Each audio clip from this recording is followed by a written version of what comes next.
Баршаңызға ассалаумағалейкум достар. Бүгін үй жағдайында сүзбеден орама дайындаймыз. Өте әдемі дәмді болып шығады.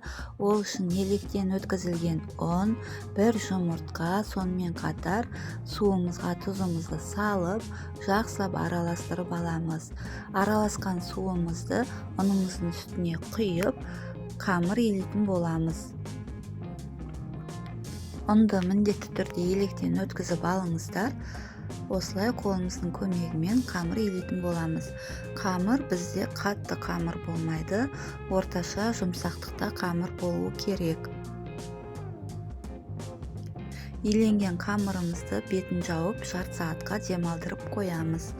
Енді начинкасына бізге сүзбе кез келген пайыздағы бола береді. Үй жағдайында сүзбе болса, яғни үйдің сүзбесі болса, өте дәмді болып шығады. Оның үстіне бір жұмыртқа, укропымызды ұсақтап турап аламыз, және де тұз, қара бұрыш дәміне қарай саламыз. Көк пияз қолдансаңыздар да тіпті керемет болып шығады. Жақсылап араластырып аламыз. Біз бұл тамақты айына 2-3 мәрте жасап жейміз. Өте пайдалы тамақтардың бірі. Ендігі кезекте тынып тұрған қамырымызды осылай жайып алатын боламыз. Шет-шетінен бастап жаямыз. Сонда қамырымыз бір келгі жайылып шығады.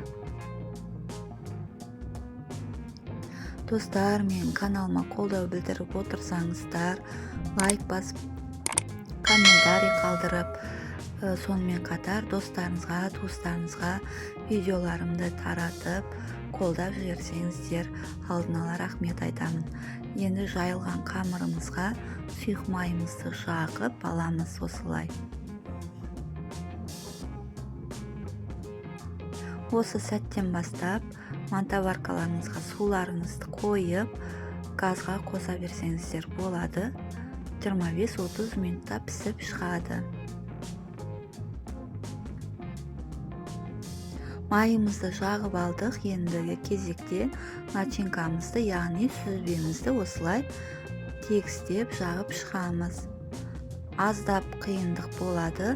Сол себепті қасықпен жайсаңыздар да болады, жағып шықсаңыздар да болады.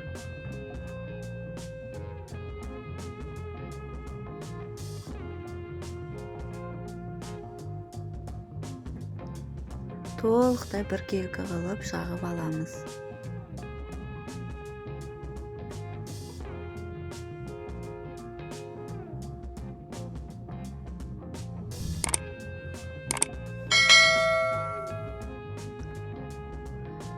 Жағып алғаннан кейін қамырымызды төртке бөліп, осылай орама етіп орап алып пісіріп аламыз. Өте дәмді ас болсын.